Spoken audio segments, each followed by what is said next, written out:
সাপ নিয়ে এখন আতঙ্ক সারা দেশের ভিতরেই, বিশেষ করে রাসেল ভাইপার একটা সাপ, এটা বিভিন্নভাবে মানুষকে আক্রমণ করতেছে এবং এটা যথেষ্ট তেজস্বী একটা প্রাণী।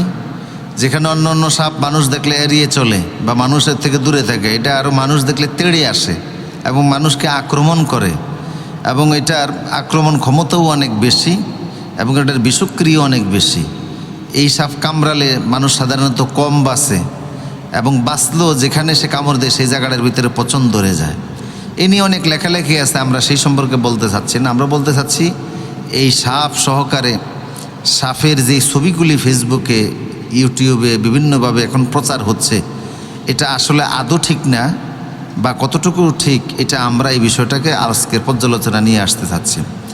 সাপ সম্পর্কে অনেকগুলি হাদিস, এক হাদিসে আছে আবু দাউদ শরীফের 5253 নম্বর হাদিসে আছে, قال رسول الله صلى الله عليه وسلم عن قتل الجنان الذي تكون في بيت إلا أن تكون ذات طفيلين والأبتر فإنهما يخطفان البصر ويطرحان ما في بطون النساء। হাদিসের বর্ণনাকারী আবু উমামা রাদিয়াল্লাহু তাআলা বলেন যে রাসূল সাল্লাল্লাহু আলাইহি ওয়াসাল্লাম বলেছেন যে তোমাদের এক জাতীয় সাপ আছে যেগুলি ডোরা কাটা এবং লেজ বিশিষ্ট, সেই সাপগুলি দেখলে তোমরা মেরে ফেলবা। কারণ এগুলিনের সবচেয়ে বড় দুইটা ক্ষতি, এটা হলো যে ইখতিফানুল বাসার, মানুষের দৃষ্টিশক্তি হরণ করে নষ্ট করে দেয়। আরেকটি হলো যে ওয়াতরাহানে, এটা গর্ভবতী নারীদের গর্ভপাতকে ঘটাই ফেলে। এত বিষাক্ত এই সাপ যে তার নজরের মাধ্যমে, তার দৃষ্টিশক্তির মাধ্যমে গর্ভবতী নারীর গর্ভ নষ্ট করে দেয়। এ হাদিসের মান সহি, এটা সহি হাদিস দ্বারা বর্ণিত। অন্য হাদিসের ভিতরে আসছে, এটা আবু দাউদ শরীফের 5251 নম্বর হাদিস। হযরতে আব্বাস ইবনে আব্দুল মুত্তালিব, রাসূল সাল্লাল্লাহু আলাইহি ওয়াসাল্লামের চাচা, তিনি বলেন যে আমরা ইন্না নুরিদু আন্নাক নিসা জমজম, তিনি বলেন যে আমরা জমজমকে পরিষ্কার পরিচ্ছন্ন করতাম।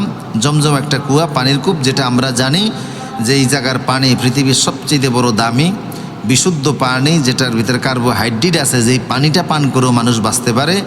এই জাতীয় পানি আল্লাহ পাক ঐশ্বরিকভাবে পৃথিবীবাসীকে উপহার হিসেবে দান করেছেন। সাইয়েদনা ইসমাঈল আলাইহিস সালামের কদম থেকে যেই পানির উৎস হয়েছিল, যেটা আজও পৃথিবীবাসীর জন্য হজ দ্বারা করতে যান তারা সেখানে পান করেন। এটা পৃথিবীর অত্যন্ত সুপ্রিয় একটা প্রাণী, আল্লাহর নেয়ামত, অন্যতম একটি পানি। তো এই পানির যে কুয়াটা, তখন তো আর এখনকার মতো এরকম আধুনিক পদ্ধতি ছিল না, এই পানিটা কুয়ার ভিতরে থাকতো। এটার চারপাশে ওই ছোট ছোট সাপ থাকতো, ইয়ানিল হাইয়াতুস সিগার, এই ছোট ছোট সাপগুলি পড়ে থাকতো। তো হযরতে আব্বাস রাদিয়াল্লাহু তাআলা রাসূল সাল্লাল্লাহু আলাইহি ওয়াসাল্লামের কাছে গিয়ে অনুমতি চাইলেন যে এই সাপগুলি যে কুয়ার আশপাশে পড়ে থাকে, এগুলিকে মারা যাবে কিনা। ফাআমারান নবী সাল্লাল্লাহু আলাইহি ওয়াসাল্লাম বিকাতলিহিন, আল্লাহ রাসূল সাল্লাল্লাহু আলাইহি ওয়াসাল্লাম বললেন এগুলিকে মেরে ফেলবা, এই জাতীয় সাপগুলিকে মেরে ফেলবা। এরপরে আবু দাউদ শরীফের 5248 নম্বর হাদিস, قال رسول الله صلى الله عليه وسلم, হাদিসের রাবি আবু হুরায়রা রাদিয়াল্লাহু তাআলা আনহু, তিনি বলেন রাসূল সাল্লাল্লাহু আলাইহি ওয়াসাল্লাম বলেছেন, মা সালামনা হুন্না মুনজু হারাবানা হুন্না ওয়া মান তারাকা শাইয়ান মিন হুন্না খিফাতান ফালাইসা মিন্না। আল্লাহ রাসূল সাল্লাল্লাহু আলাইহি ওয়াসাল্লাম বললেন, যেদিন থেকে সাপের সঙ্গে আমাদের যুদ্ধ শুরু হয়েছে সেদিন থেকে আমরা তার সঙ্গে চুক্তি করি নাই। সাপের সাথে যেদিন থেকে আমাদের যুদ্ধ শুরু হয়েছে সেদিন থেকে আমরা চুক্তি করি নাই, আমরা তাদের সাথে কোনো শান্তি চুক্তি করি নাই। কাজেই তোমরা সাপকে যেখানে পাবা সেখানে এটাকে হত্যা করে ফেলবা, মেরে ফেলবা। ওমান তারাকা শাইআন মিনহুন্না খিফাতান ফালাইসা মিন্না, সাপের ভয়ে যদি কেউ সাপকে ছেড়ে দেয় তাহলে সে আমার উম্মত নয়, সে আমার দলভুক্ত নয়। তার মানে সাপকে ভয় পেয়ে যদি কেউ সাপকে ছেড়ে দেয়, এটাকে যদি না মারে, এটা অন্য মানুষের ক্ষতি করে, রাসূল বললেন সে আমার উম্মতের অন্তর্ভুক্ত না। তার মানে হলো এটাকে যেখানে পাবা সেখানে হত্যা করে ফেলবা। এরপরে আবু দাউদ শরীফের 5252 নম্বর হাদিস, সাহাবী হযরতে সালিম রাদিয়াল্লাহু তাআলা আনহু তার পিতা থেকে বর্ণনা করেছেন, তিনি বলেন আন্না রাসূলুল্লাহ সাল্লাল্লাহু আলাইহি ওয়াসাল্লাম উকতুলুল হাইয়াত ওয়া যাত্তু ফায়াতাইন ওয়াল আবতার ফাইন্নাহুমা ইয়ালতামিসানিল বাসার ওয়া ইউসকিতানিল হাবাল। রাসূল সাল্লাল্লাহু আলাইহি ওয়াসাল্লাম বলেছেন, তোমরা ডোরা কাটা বিশিষ্ট সাপকে হত্যা করবে আর লেজ কাটা বিশিষ্ট সাপকে হত্যা করবা।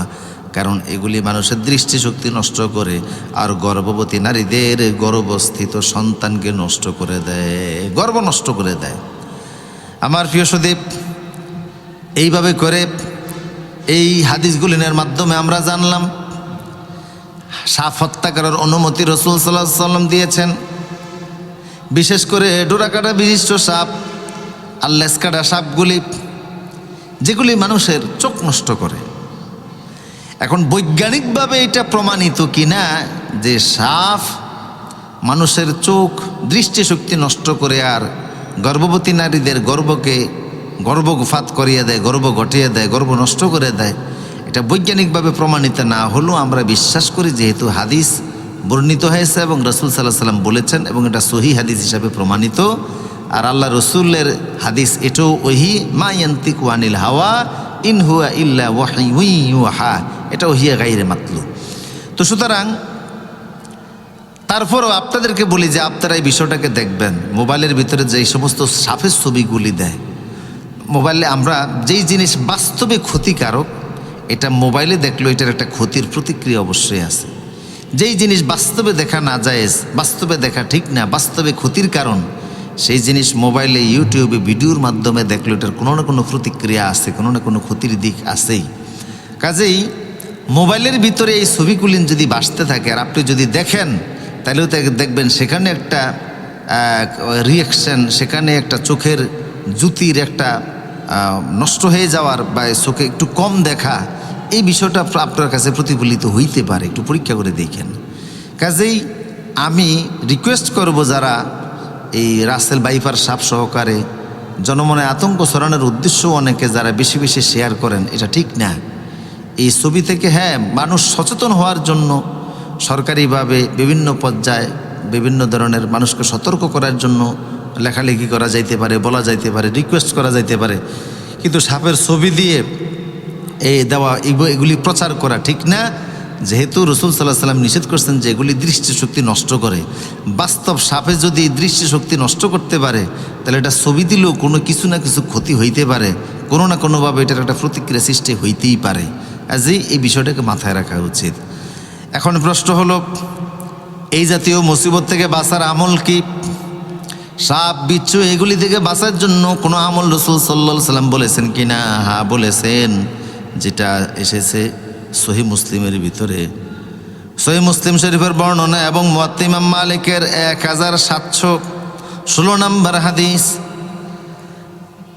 হযরতে আবু হুরায়রা রাদিয়াল্লাহু তাআলা আনহু বলেন, আন্না রাজুলান মিন আসলাম গোত্রের এক ব্যক্তি তিনি বললেন, ক্বালা নিমতু হাযিহিল লাইলা, এই মা নিমতু হাযিহিল লাইলা, তিনি বললেন হে রাসূল এই রাতে আমি ঘুমাতে পারিনি। ফাকাল লাহু রাসূলুল্লাহ সাল্লাল্লাহু আলাইহি সাল্লাম, আল্লাহ রাসূল সাল্লাল্লাহু আলাইহি সাল্লাম বললেন, কোন কারণে আপনি ঘুমাইতে পারেন নাই? মিন আইয়ি শাইইন, কোন কারণে ঘুমাইতে পারো নাই? ফাকাল, লোকটি বলল, লা দাগাক্তানি, আমাকে আকরাব, একটি বিচ্ছু আমাকে দংশন করেছিল, একটা বিচ্ছু আমার আক্রমণ করেছিল। বিচ্ছুর আক্রমণের কারণে, বিষের কারণে আমি রাতে ঘুমাতে পারিনি। ফাকাল রাসূলুল্লাহ সাল্লাল্লাহু আলাইহি সাল্লাম, আল্লাহ রাসূল সাল্লাল্লাহু আলাইহি সাল্লাম বললেন, আমা ইন্নাকা লাউ কুলতা হিনা আমসাইতা, আহা তুমি যদি রাত্রিবেলা যখন শয্যা গ্রহণ করেছো সন্ধ্যা হয়ে গেলে যদি তুমি একটি দোয়া পড়তে, মা তাদুররুকা, তাহলে কোনো জিনিস তোমার কোনো ক্ষতি করতো না, কোনো সাপ বিচ্ছু তোমার কোনো ক্ষতি করতো না, তোমার কোনো অনিষ্ট করতো না, তোমার কোনো বিপদ হতো না। সেই দোয়াটা হলো তুমি যদি পড়তা, আউযু বিকালিমাতিল্লাহি তাম্মাতি মিন শাররি মা খলাক, আউযু বিকালিমাতিল্লাহি তাম্মাতি মিন শাররি মা খলাক, আউযু আমি আশ্রয় চাই আল্লাহ বিকালিমাতিল্লাহি, আল্লাহর কালিমার মাধ্যমে, আত্তাম্মাতে পরিপূর্ণ যত কালিমা আছে সব কালিমার মাধ্যমে, মিন শাররি মা খলাক, ওই সকল সৃষ্টির অনিষ্ট থেকে যা এগুলি আল্লাহ নিজেই সৃষ্টি করেছেন। এই সকল প্রকার প্রাণীর অনিষ্ট থেকে আল্লাহর কাছে পানা চাই। এই দোয়া যদি পড়তে আল্লাহ হেফাজত করতেন।